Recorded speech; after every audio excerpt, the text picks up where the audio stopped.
from Bugeye, guys. Good fun to see a Bugeye on its side. That's because it's on this rotisserie so that we can rebuild it. This is Greg's car that he raced back in the 60s and he wanted it back on the road.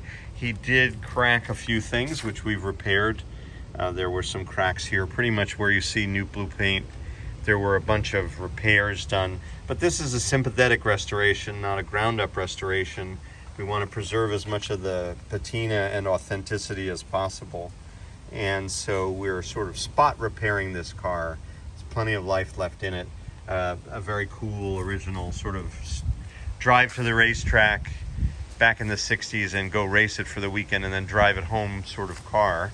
And it's a lot of fun to have cars with so much history and heritage and to be able to rebuild them. He's going to need a little bit more work. This is the driver's side footwell now getting repaired.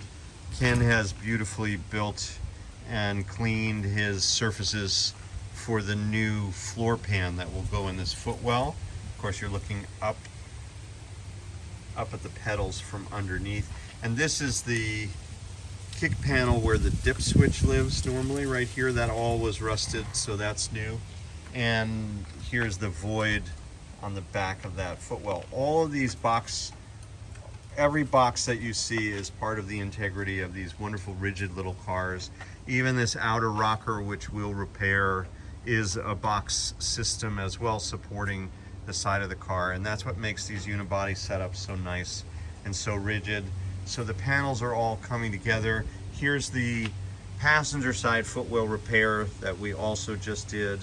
And then we'll have the driver's side repaired, and then we can attack the rocker panels and proceed with the repair to keep this thing on the road for generations to come.